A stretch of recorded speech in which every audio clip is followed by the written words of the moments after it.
So I'm Taylor Small. I use she and her pronouns, and I wear a whole variety of hats, one of them being recently elected to the Vermont legislature as the first openly trans individual to serve here in the state of Vermont, as well as the director of the health and wellness program over at Pride Center of Vermont, the most comprehensive LGBTQ center in the state. What kinds of stuff do you do as the health and wellness director? Ooh, such a great question. So, a lot of my work is in the education realm. So, whether that's working with the community directly and talking about health disparities specific to LGBTQ Vermonters, as well as working with healthcare and human service providers and doing diversity, equity, and inclusion training around LGBTQ best practices and making those environments more safe and affirming for folks in the community. Awesome. I'm so glad to know of that resource. What do queer and trans kids and youth need from their communities? What queer and trans youth need from their communities is folks who are willing to support them authentically and holistically, people who are willing to see their identities as something that should be celebrated and honored within our communities rather than something that needs to be discussed or denigrated by any means. I think what queer and trans youth need is what we all need, which is community and love and support, and to be able to flourish within environments that see themselves reflected, especially in a future sense. So being able to see queer and trans adults thriving and knowing that there is a future that they will be able to thrive in. Thank you. It's a really great answer. Thank you. Definitely resonates with me. And I also wanted to ask a related question. What do queer and trans kids and youth bring to their communities? Oh, queer and trans youth bring so much knowledge. It's such a gift to be a young queer and or trans person because we're talking about someone who is so well in touch with themselves that they are able to look beyond what the culture or society has told them that they are supposed to be, and instead have been able to dive deeper in and really truly understand themselves on a deeper sense. And on top of that, when they have the safety and ability to come out and to share that with others, they are only broadening the worldviews of those around them. Um, Gosh, I have such a soft spot for queer and trans youth because I think they are the most brilliant youth on this earth, mainly because it is, as we know, so difficult to be able to come out within a heteronormative and very transphobic society. But when folks are able to do that work and to understand themselves, not only are they able to flourish, but they are only making their communities more diverse, exciting, and ever more beautiful and fabulous, of course. I mean, add some glitter into the mix. Yeah, no, I mean, I feel like I really saw that even when I was like 17 or 18 with people younger than me, like in the GSA, like people, I feel like younger people are bringing in more and more new ideas, like with this, especially with like the younger Gen Zs. I mean, I am a Gen Z, but I'm one of the old ones. But I just feel like a lot of cultural shifts that are happening right now are really very much connected to what queer and trans young people are doing.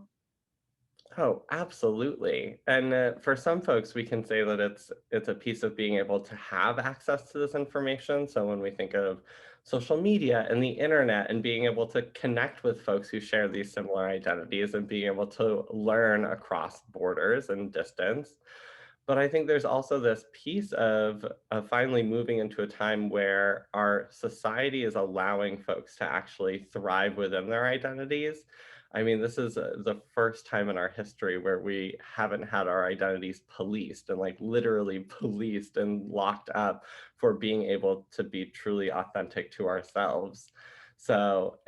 I understand that for older generations, it can be really irritating. Maybe a whole lot of jealousy is coming up in the piece of like, gosh, these youth are able to like thrive. They are able to understand themselves and share it. And not to say that it's not difficult in the here and now, but wow, wouldn't it be revolutionary if we could have had this for generations, if we could have seen this really flourish over time to a point where honestly, we wouldn't even be having this discussion right now because queer and trans youth would be running the world and we wouldn't even, it's like that is honestly, if there is a goal that I have, it's to not have this be the exception of me being the first, but really making sure that I'm absolutely not the last and being able to move into these positions of power.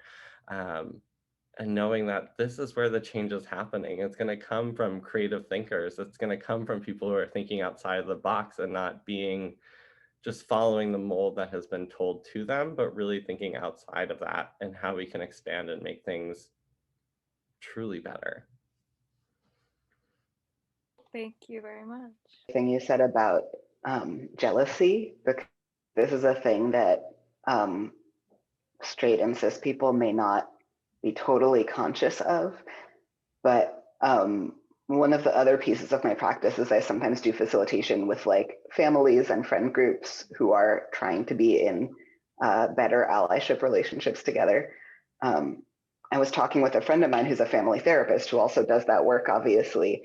And both of us have noticed this thing where specifically straight cis men, when they have a whole lot of anxiety about their kids or their siblings transition, turns out that a lot of what's under it is like that they've been traumatized about masculinity and have not ever had a chance to work through that. And seeing someone else be like kind of radically freed from gender expectations is it triggers something in them that's not totally about that other person, right? Oh, that is so spot on. And something that I do in a lot of trainings, which I know we're getting into the question set here soon, but I love a lot of the questions that are coming up because what is most interesting is this piece of not having open conversations in our society around gender and sexuality. Like we only talk, well, we think that we're only talking about gender and sexuality when it comes to folks who are outside of the norm. So if we're not talking about people who are straight, we're not talking about people who are cisgender, then we're getting into the discussion instead of really recognizing how embedded sexuality and gender are into our society, to the point that it is truly liberatory for someone to be able to come out as trans or gender nonconforming and gender queer, because they're getting outside of these systems of oppression that we don't even identify as oppression currently. It's wild. And truly, I think what is the hardest part for straight and cisgender folks is that they are the ones who are oppressed by these systems more than trans people are. The issue is that the folks who are identifying as straight and cisgender are just replicating those systems of oppression because, oh my God, this is like my big, like, um, statement, I don't know, my prophecy for now, which is just saying that systems of oppression, we always talk about them as outside of ourselves or something that we need to deconstruct outside, rather than understanding that we ourselves are part of the system. The systems are within us, and we can either be agents of change or agents of oppression moving forward. And so when we think of queer and trans youth, we're talking about agents of change who are seeing beyond that. And when we're thinking of folks who are still very much within it, that it is still an agent of oppression because we're holding on to this idea of you cannot be you authentically, you have to be you within the context of this culture, this society, to be able to fit in whatever that means. Yeah, Yes. absolutely. Thank you so much. And especially the bit about straight and cis people are harmed by these systems too, and in some ways even more so. And so I think that that very last thing that you said, when a person who not only happens to be straight and cis, but also is like invested in that system in some way, when they're saying to someone else, you can't just be who you are, they don't realize they're also saying, I can't be who I. Mm. Oh, thank you very much. All right. So the next thing that I wanted to ask about is what would you say to well-meaning adults in the community who are new to thinking about gender and sexuality and aren't sure what to do or say? Mm.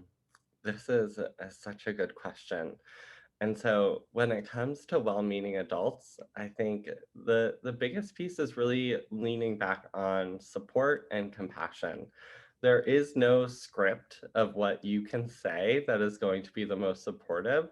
I think that is the most difficult piece of authenticity, is that it is riddled with mistakes. We are human beings, we make mistakes all the time, but what I like to focus on is how we bounce back from those mistakes. How do we move forward? And I think when it comes to a well meaning adult, it's not necessarily what you say, but it's how you act. So, in understanding that we make mistakes, that means that even someone as myself, I mess up people's names all the time. I'm actually really bad at memorizing people's names. Learning in the political realm that this is something that I need to really lean into and something that I am working on, but it also means that I have messed up people's pronouns in the past. I have messed up in really honoring how people are showing up in space.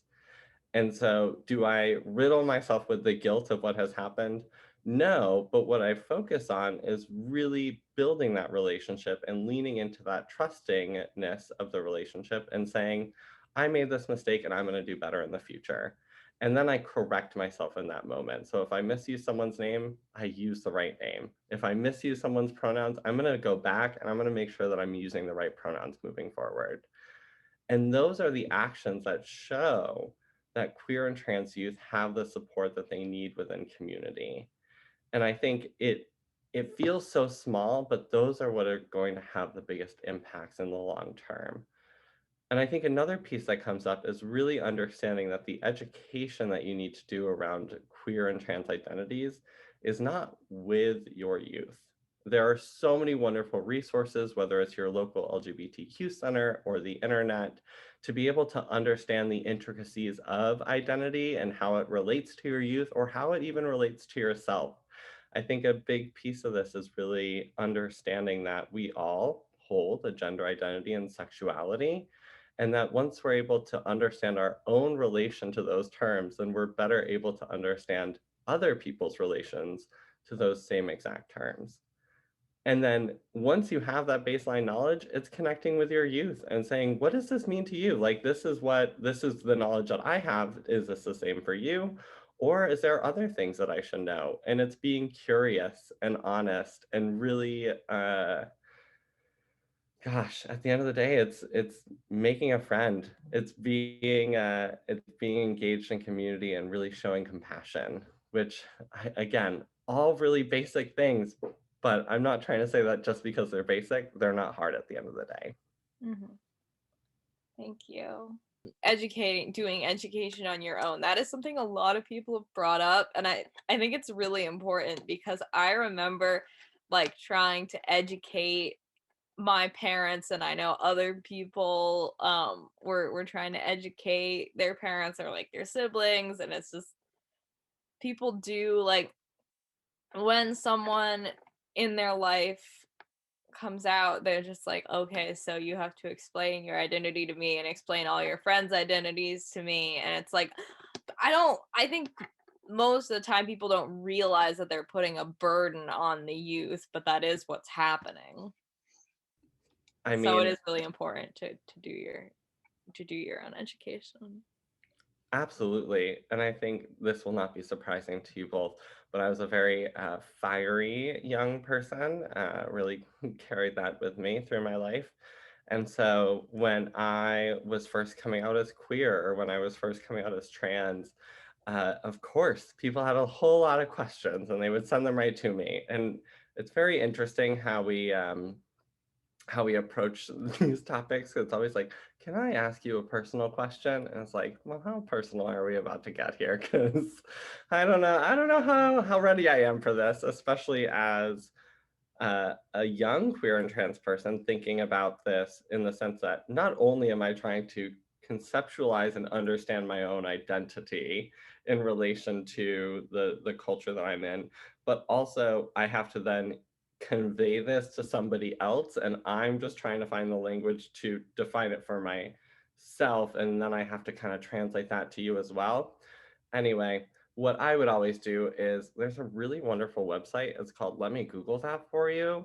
And you literally go in to this website and you type in what this person would type into Google to find the exact answer that they are asking you for. And then you send them this link and they open the link and it literally says, let me Google that for you. And it pulls up a Google tab for them. It types in the answer into Google and then does the search for them. And it's just a really passive aggressive way of saying you could have done that yourself. And it's really easy. I love that.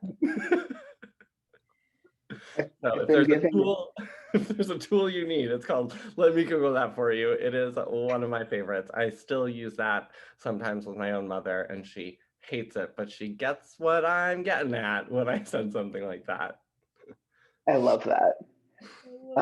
And I've recommended that as a tool also for parents who, because in a similar way, like kids end up being burdened with educating their parents or educating their teachers or educating their doctors and so on and so on. Sometimes parents of trans youth end up being like the one to answer all the questions from the aunts and uncles and neighbors and coworkers and everyone, and they it might not be appropriate for them to answer questions like that about their kid, or they just might not have the answer. And so part of what I do with parents also is say, like, part of your allyship can be to have your own boundaries and to say you're going to have to go Google that.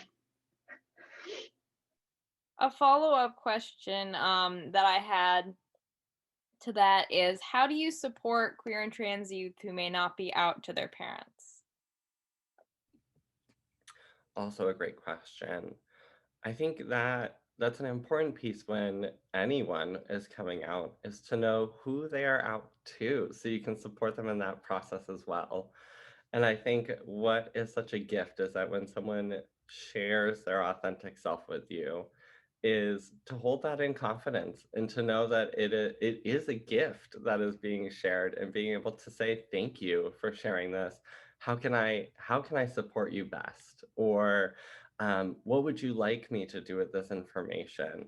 All great ways of just sitting there, being in that space and understanding that really what folks need is community. And again, someone to see them wholly and authentically in that process.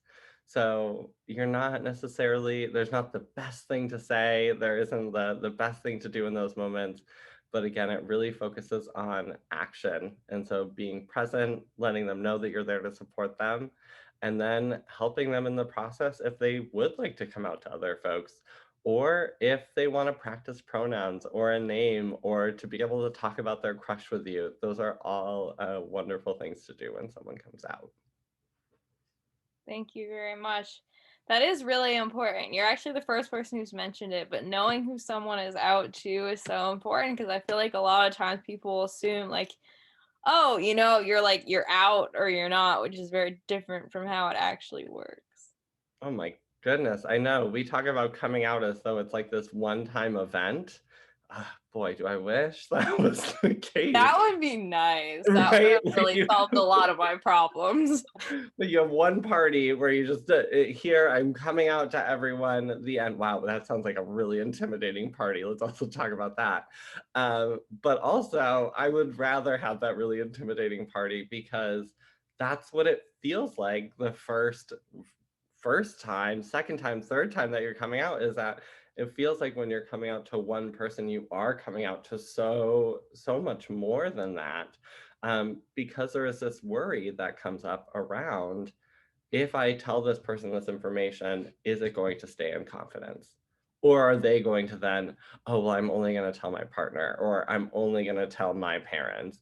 And so that circle just starts to grow. And then you don't know necessarily the repercussions that come along with it. Um, but yeah, I'm looking at myself as a 26-year-old in this world who still comes out regularly. And it gets easier with time, that's for sure, but still an overwhelming act, and always great to have that confidence. Yeah, I was outed to a homophobic relative, so I'm very passionate about like not just assuming that it's fine to tell other people. I didn't even tell them they Facebook stalked me and found that out, but that was a whole mess. Oof, that's why you just keep the gay stuff on Tumblr. don't have a Tumblr anymore. I have my old Tumblr from when I was like 14, 15. It's actually, looking back, it is not as cringy as I might have expected it to be. Some of the memes on it are still funny. I'm just really glad that One Direction aged well, because it seems less creepy that I had a full like fandom. I know, they did age well. See, I was never a big fan of theirs, but they did. No, of the things that you could have been obsessed with when you were 14, that is actually a pretty good one. Right. Okay. So I wanted to talk about representation. And my first question in that realm was, where do you see positive representations of queer and trans people in TV or film? Oh, I love this question. And I think I'm not fully up to date with all like the youth youth TV and films. I will say that I am deep into TikTok, which is real cool. I like to think of myself as an anthropologist of youth culture, as I'm like learning that it's now quite cool to be queer in the modern day, which I think we can unpack more broadly as to where there are contexts where it's okay to be out and queer and celebrated, and others where it may not. But for some reason on the internet now, it is a relatively okay place to be able to come out and be celebrated in one's identity. But that wasn't the question. When thinking about TV shows in particular, I love a good Netflix binge. And so that the top of my list is Schitt's Creek. I think they did an amazing job in covering queer and trans representation and really approaching it in a way that I have not seen done before. I think it is such like an awkward show, but like, aren't we all just a little awkward at the end of the day? And there's one scene that really sticks out to me that I think stands out for a lot of LGBT folks, which is there's a scene when we assume that one of the characters is queer and come to find out that they have relations of someone of a different gender than you would assume for them. And they're literally in a wine aisle. And so this person is picking up a bottle of wine and they look at the other and they were like, so I thought that you liked red wines and only drank red wines. But after last night, it seems that you also like white wines.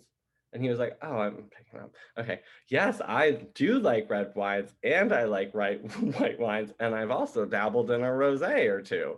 And so it is just such a beautiful piece of being able to have like that straightforward, of course, yes, using metaphors with wine, conversation around sexuality, but not having it be like this big reveal moment or, oh my God, we need to tell the entire town now, or we need to tell all these people who have just come out.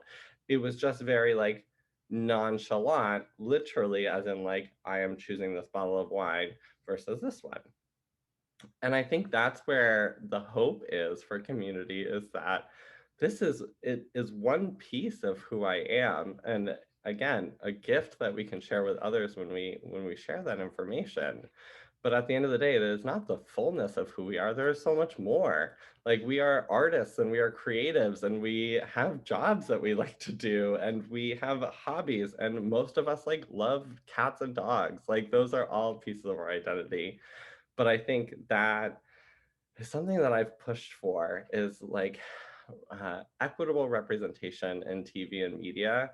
And that means not having one-off gay or trans characters, or having like very narrow plot lines that only focus on sexuality or gender. Like, I want a mediocre gay or trans character that really does not nothing in the show. Or I want there to be like, I also think of like Sense8 does an amazing job in queer and trans representation. Um, or this one is actually quite surprising for me. I don't know if y'all watch Big Mouth. This is definitely like uh, older end of the spectrum. So we're thinking of like adolescents who would be watching such a thing. But it is a phenomenal cartoon that really talks about puberty and how awkward of a time that is.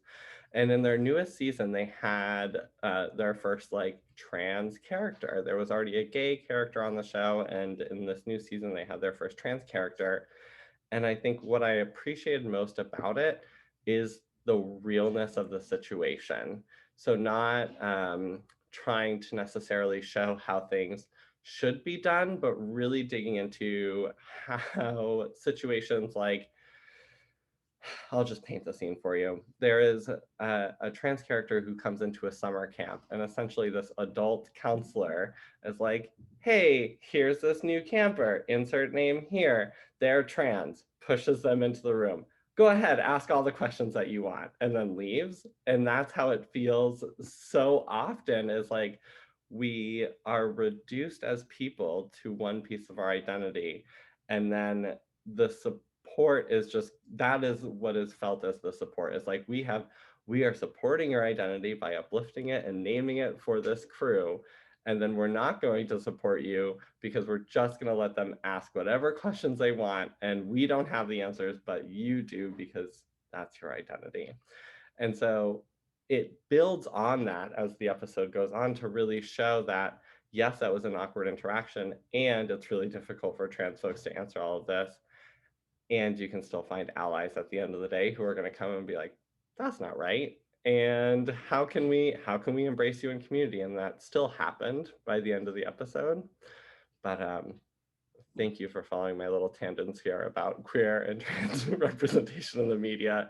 um, I think one piece I will close on is just knowing that there is such a history of bad representation or a really problematic representation. And I think um, Disclosure comes to mind. It's a really great documentary that kind of talks about where we've misled folks in the past around queer and trans identities and how influential media is and being able to uplift folks within community. So it's great to see a new world where we can have just a diverse selection of representation.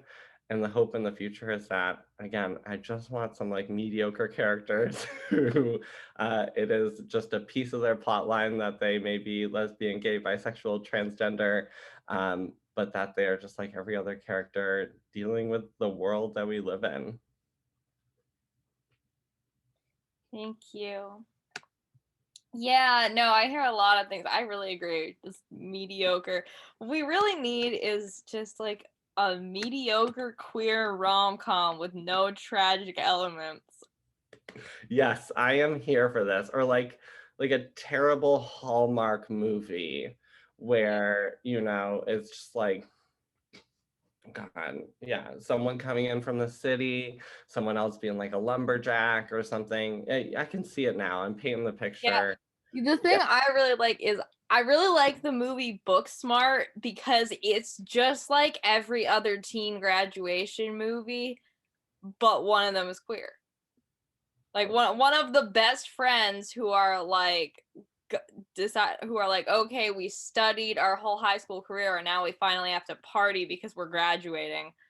And these two like best friends, and which is it's a very average plot. It's very well done, but it's a very average plot line. But one of them is queer, and it's not like a huge thing.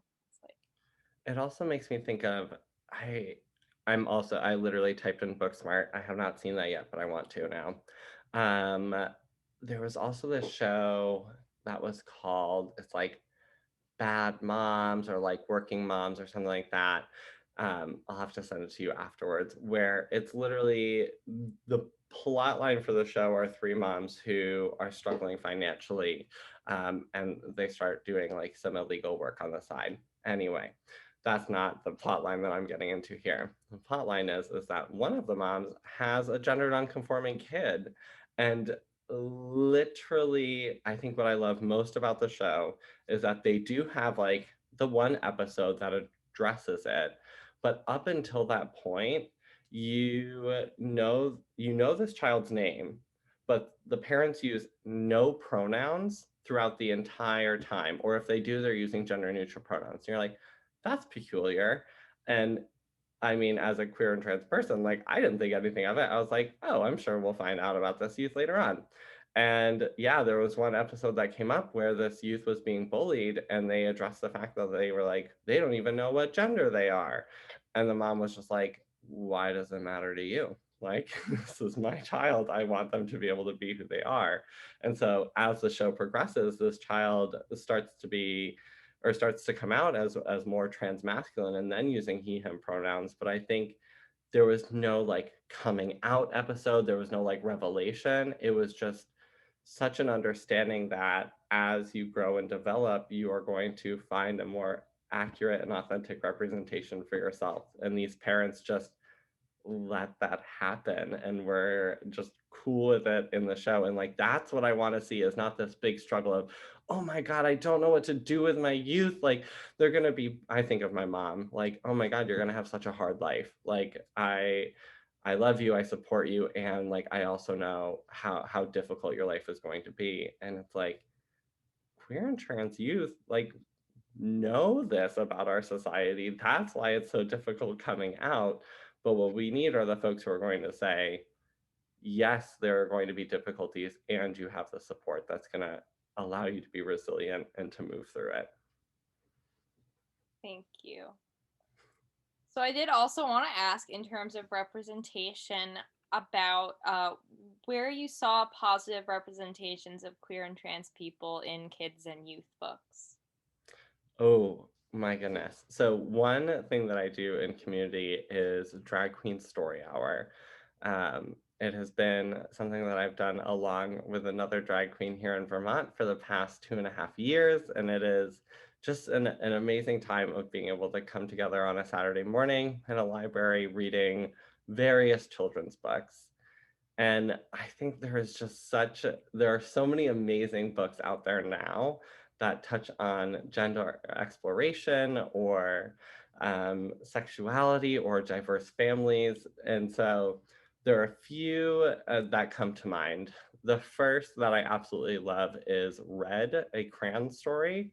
Literally talks about a blue crayon that has a red wrapper and just kind of going through the trials and tribulations of figuring out what color crayon they are, because their wrapper is not telling them authentically who they are.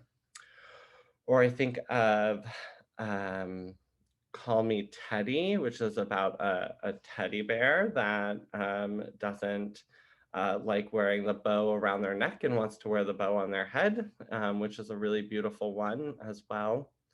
Um, I'm trying to think if there are other books out there. Um, oh, I'm gonna have to look this one up. I also used to work with some amazing outright youth um, who told me about it was turned into a movie. Hold on, this one I'm struggling with. Oh, Simon versus the Homo sapiens agenda. I don't know if have you read? Yeah. Okay, I have not read yet, but oh, it's Hello Simon, or right? Is that the name of the movie? Yeah, Love, Simon is Love based on Simon. that book. I read that book at the when I was at the library in a display. It was like we actually talked with some librarians talking about how important it is to put like LGBTQ themed books in just displays that were just like the regular like monthly or like whatever. I think this was in like middle school picks or something. Um and I read it and I really loved it. And then there was like a movie of it came out, and there was also Love, Victor was like sort of like an offshoot, the Hulu series. That one was really good, but Mhm. yeah, it is really good. Sorry to Oh, Love Victor. Yes, yes, yes. But so many, all of that to say is that we are in a time where there's so many new representations that are coming out in books. Um, and I think it isn't as difficult as it once was to be able to find representation, or to not just have to go to a single or just a few books that actually had true, authentic representation. But I think another piece that comes up for me is, again, that intersectionality piece. So not being able to just see like white queer and trans folks or able-bodied folks in there, but another one that really stands out to me is Julian is a Mermaid. It is more of a picture book, but is truly just one of my favorites to read because of the beautiful graphics in there and drawings, um, but also because it goes across cultures and understanding that queer and trans identities are not Western centric. We are folks who have thrived across this world for generations, and so I think there are also beautiful stories in various cultures that can really highlight how gender and sexuality discussions have changed over time. Thank you. Yeah, no, I definitely do want to talk about intersectionality. There's just like a few questions that I do want to ask before that, but that's always like the last section that we do. So I did want to ask, what do you wish that you had learned as a kid or youth about gender and sexuality that you didn't learn until later? Hmm. I think the main thing that I would have loved to learn as a youth about queer and trans identities is uh, that it's okay. It's okay to be queer. It's okay to be trans. Um, I think the difficulties and why I say that it necessarily wasn't conveyed to me that it was okay is because we always talk about gender and sexuality within the sense of being straight or cisgender. And so I think of that through the books that I read in middle school and high school where it was all straight couples, or when we learned about anatomy and how it was a very binary anatomy class, or even thinking about when we got to human sexuality and we were literally like separated by genitalia. And I mean that in the sense that there was the boys and the girls, but it was purely based off of what you had in your pants because that's the video that you were watching is how does your one body develop, as if all bodies are developing the exact same on the exact same timeline, which as we know now is not the case. And so I think so often we talk about these narratives as a singular story, as a singular line that folks are following, rather than understanding that there is so much beauty and diversity amongst ourselves. And so being able to really focus on authenticity and allowing folks to be able to tell about themselves rather than being boxed in all the time is what would have been really helpful for me. And I think another piece of that is really understanding how important community is. I think when I say struggling with my identity, meaning that I did not want to come out because of where I was and the context that I was in. It was not a supportive environment when I was younger. And so when I finally got to a point where I was able to embrace my identity, I still embraced it in a sense of individualism. So really understanding it as my own and not within a larger context of a community. And so if I could go back and like give myself one piece of advice, it would be to join my middle school or high school GSA. It would be to get involved with local community centers that are doing LGBTQ specific work so that I wouldn't have to feel so alone in the mix and to know that there is so much more information that I could have gained rather than having to reinvent the wheel per se and try to figure it all out on my own instead of learning from elders or others who have already done this thinking or could connect me with resources that would help me to get there so much sooner. Thanks. It's a really good answer. All right. So since this is a project in Vermont and you live in Vermont, which is a very rural place, I did want to ask about queer and trans youth in rural areas. Specifically, how might queer and trans youth in rural areas have different needs than in cities? And how can rural areas be supportive places for queer and trans youth and adults? Hmm. I think we see this for youth and adults across the board when it comes to rural queerness, which is that within our metropolitan centers or within our urban centers, there are just more people, which in turn means more diversity. And so what we see is folks who hold marginalized identities typically going towards urban centers so that they are more likely to see themselves reflected in the community around them. And so when it comes to rural queerness, there's almost a threshold that needs to be met around having that visibility. And so that means creating intentional space within community for queer and trans youth. It means understanding the importance within school districts to have gender and sexuality alliances available for students to be able to come together. It also means really doing that educational and anti-bias training work within the school districts. Again, within those urban centers, it feels so much easier to access that information to create those inclusive environments.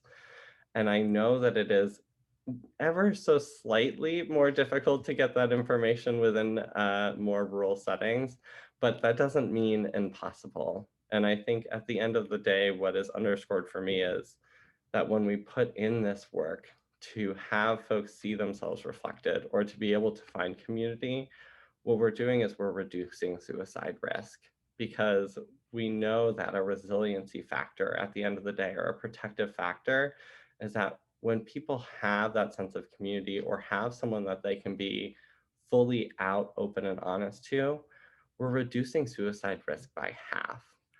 And so it is these simple tasks of doing the work that are going to really have the most resounding impacts for folks within community.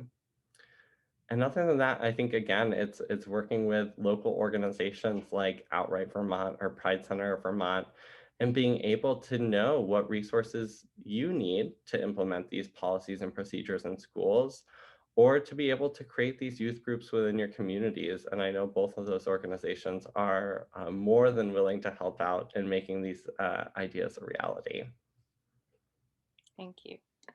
So I did want to ask about intersectionality now. So there's a couple questions about intersectionality that we've been asking people. If it doesn't fit with like if what your experience or it's not something that you know about, you can always skip it. And we'd also love to hear anything about your perspective on intersectionality that doesn't necessarily fit within the questions that we have. We've gotten a lot of different perspectives. So Wonderful. okay. So the first thing that we wanted to ask was, what particular barriers do queer and trans youth of color face, and what particular strengths and assets do they bring, and what could adults in the community do to make it more welcoming for queer and trans youth of color? Ooh, oh, y'all are coming in with the Barbara Walters questions here. Um, uh, whew. When we're thinking of barriers for queer and trans youth of color, I mean, I think we're looking at the second whitest state in the U.S. here in Vermont. And so the elephant in the room here is racism and understanding that this is a piece of our history that we are still working through. If I would say only a small section of us are working through it at all, especially when it comes to white folks and the work that needs to be done around dismantling white supremacy and racism. And so when it comes to services, it comes back to this piece of education and understanding that, yeah, it is great to have the 101 on queer and trans identities, but it is also really important to understand the ways that white supremacy is showing up in people's lives as well, especially within their work cultures. I think this is work that is well-meaning white folks. We assume that if I am not blatantly racist, if I am not using slurs, if I am not denying service to folks based on identities, then I'm doing the work. If that was the case, then we would see equal rights for people of color across this nation. But that is not the case. We have such a harmful history and past that we have to work through. And so when it comes to queer and trans youth of color, I think there is a lot of mistrust that is present, especially with white identifying adults. And so it means being patient. It means actively engaging in anti-racism and anti-bias training.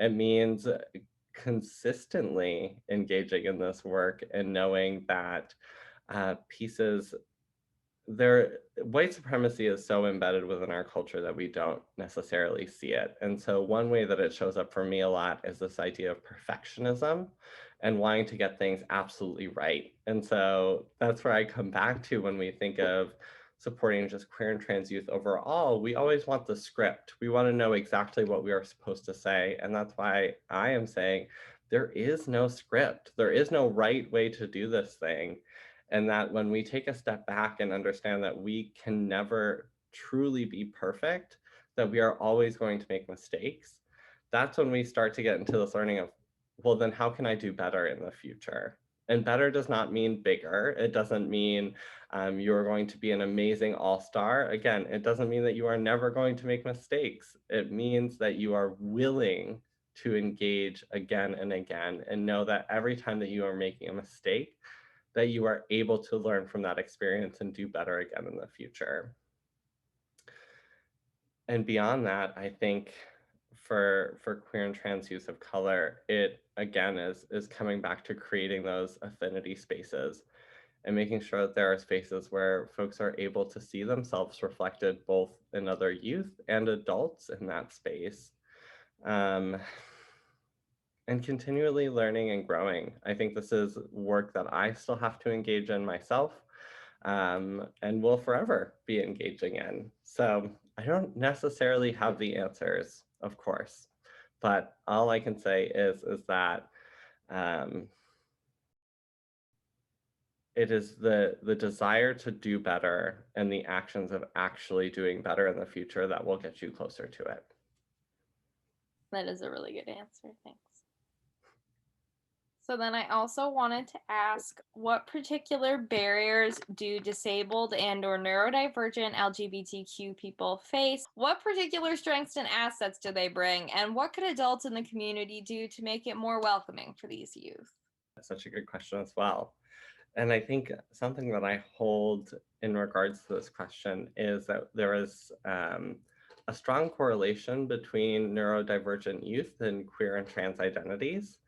And so in that, again, it is leaning into the education work, and it's building inclusive environments and knowing that folks have a variety of learning styles and a variety of ways of connecting with others.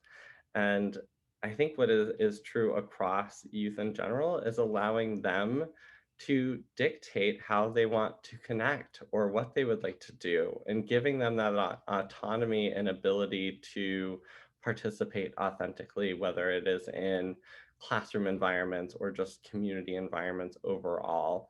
And not, I think when we're looking at queer and transness overall, it's not about being boxed in. It's not expecting people to participate in one way.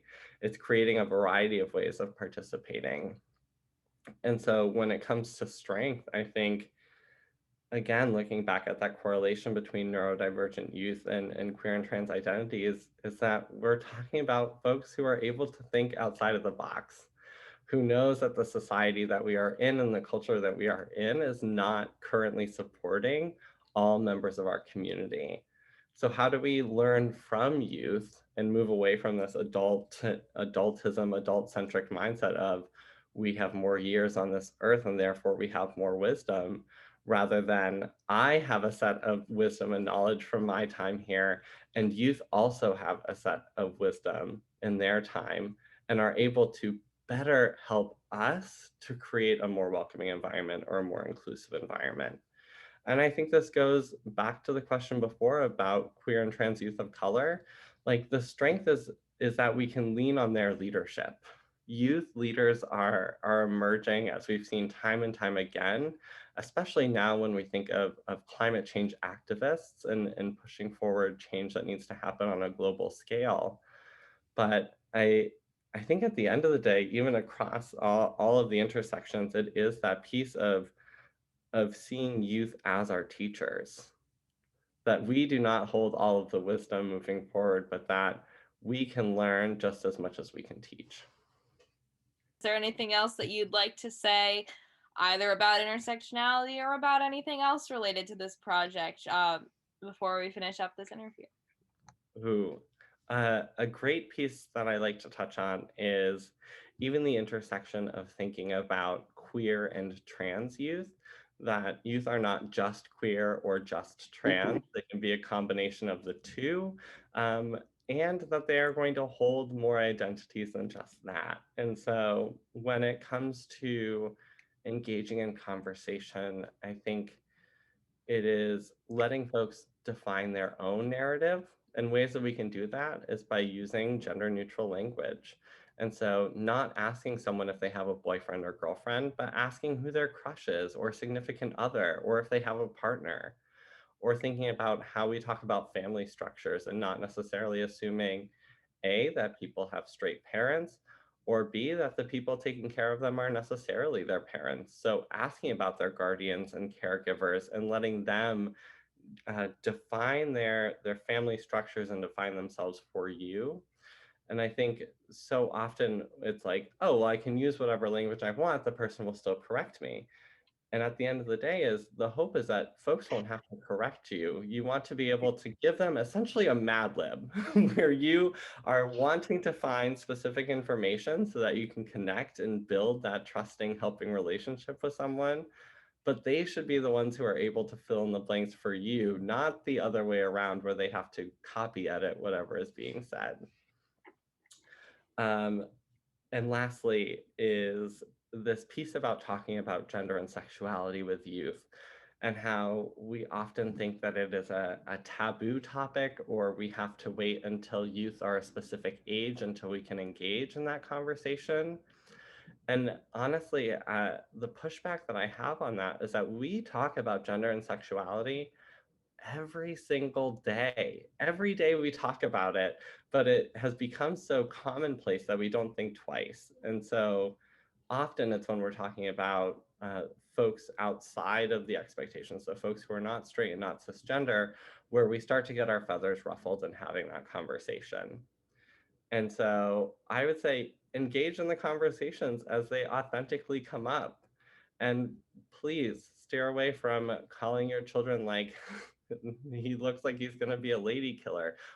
That one blows my mind, y'all. Whenever I hear Mhm. people talk about like babies or children are like, oh, look at him, he's a lady killer. I was like, do you know what you just said? My child is too young Mhm. to know what their sexuality or their gender, but like, oh yeah, this toddler is gonna be a lady killer. Like, Or even like we think of gender reveal parties. So like y'all are able to talk about a child's gender before they're even born. But then once they are born, you can't talk to them about their gender anymore, or you yeah, can only talk to them about the gender that you have assigned to them instead of allowing them to just openly. I think a concern that people have, which is weird, is that if we talk about trans or queer identities, that youth will then magically turn queer and trans, rather than understanding that if we are talking openly about the spectrum of identities, then youth may have the opportunity to authentically talk about themselves earlier rather than having to go through years that we have all gone through of hiding or questioning or trying to push down potentially these identities that we hold because of this expectation that folks might not embrace me the same if I share this information, rather than knowing right off the bat that this is an option. If I share it with you, then I am safe. Then I can just move forward and live my life, and just now knowing this piece of myself and can continue on in whatever yeah. trajectory I was hoping for. Just one more question as we wrap up. Because Taylor, you're in a pretty exciting position as not just an adult in community with queer and trans youth, but also a state representative. What is it that you're hoping that you can accomplish there that will help queer and trans youth in Vermont? Oh, such a great question. Um, so my platform is not necessarily youth centric, though I have a deep belief that when we focus on those who are most impacted, that youth are amongst that population. And so one of the key things that I would like to do is really reform our healthcare system and focusing on how folks are able to access health and healthcare, whether that is physical health or mental health. And I think the biggest barrier that comes up for a lot of folks is cost and being able to see a physician regularly, or especially for queer and trans folks, being able to, you know, attain gender affirming care. And so my hope is that we can move towards a single payer system where people are able to more readily access healthcare when they need it, rather than continuing to have barriers put up for people to access the care that they need. And especially here in the state of Vermont, improving our mental health care funding in hopes that everyone will be able, I think everyone should have a therapist. That's a big thing, not something that I'm going to mandate through my role in the State House. But the goal and path to get there is to be able to make sure that folks are able to access that with as low barrier as possible. Yeah, that's Awesome. really cool. Thank you so much. Yeah, no, I definitely that is a great question. I definitely just want to talk about that.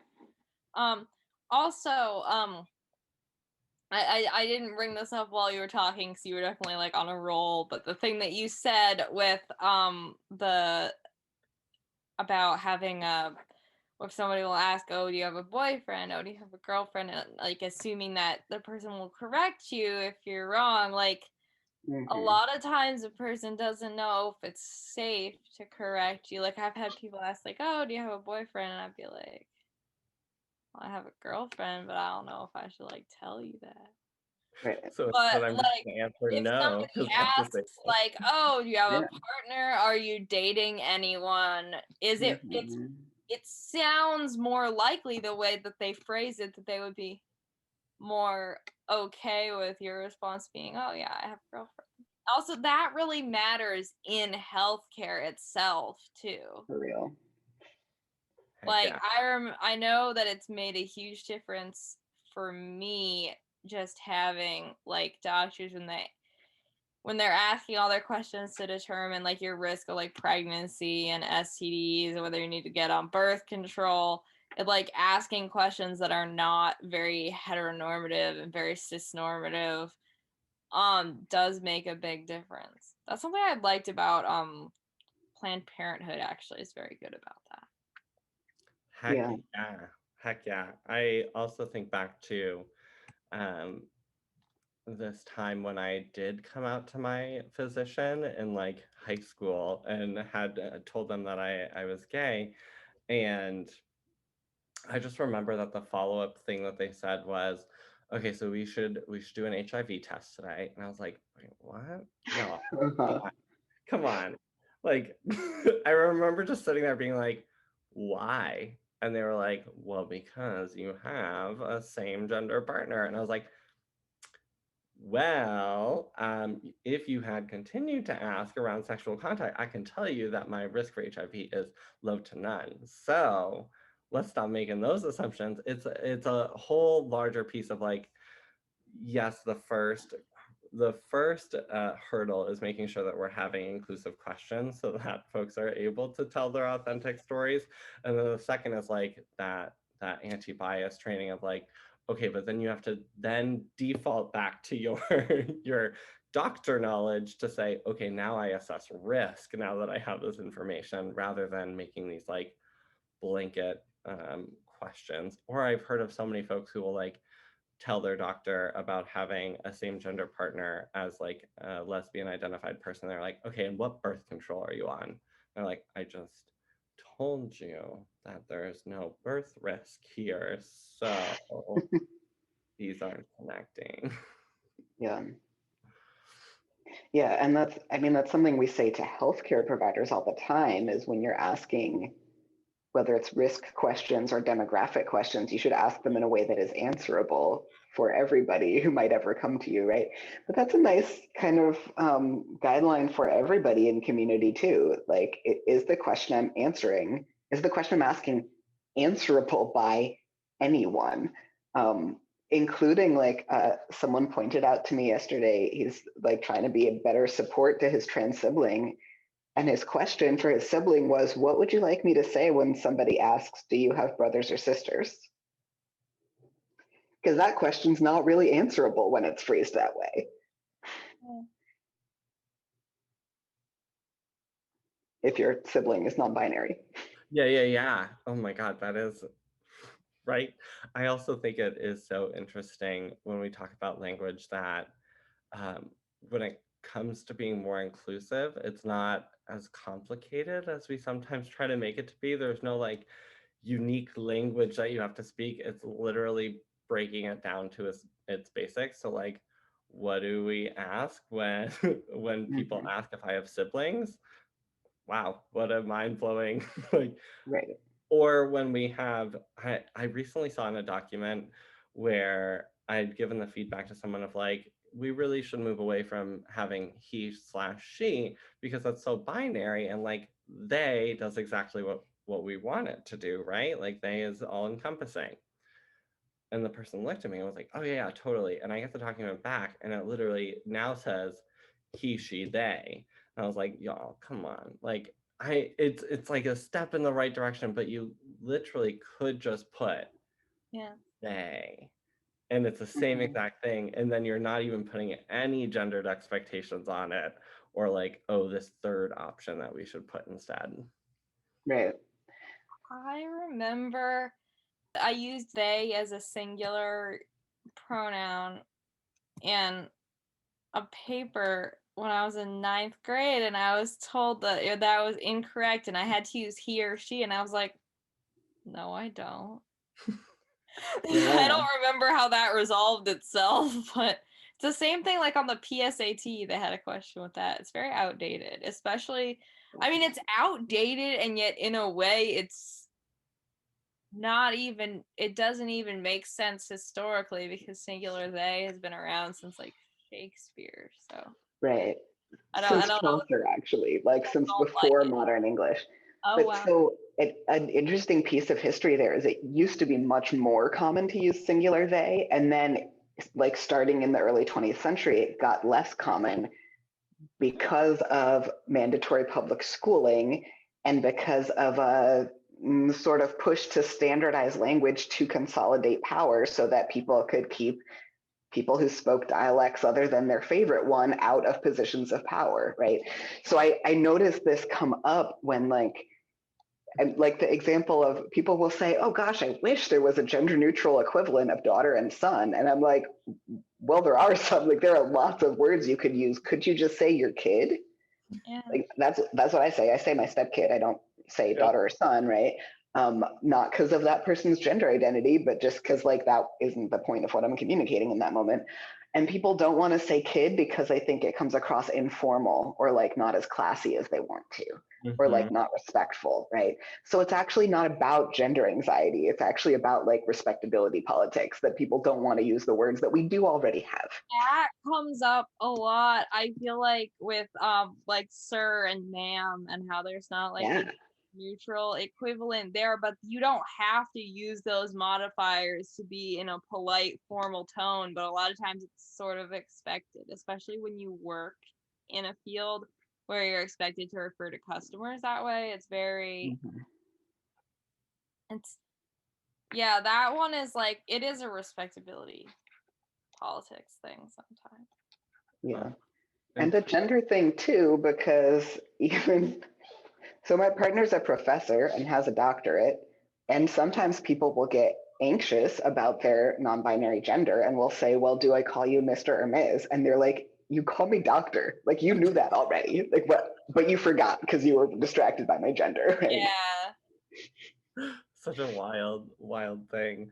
And I think another piece that comes up is that intersection when we think of respectability politics or using language that sounds more professional, of course, just diverts back to white supremacy culture and this piece of, well, what is going to elevate me the most? What is going to allow me access? If I use this higher level of language, am I going to have better access versus if I use what would be considered a lower level or vernacular English, then it would make me seem less elite or higher up in our caste system.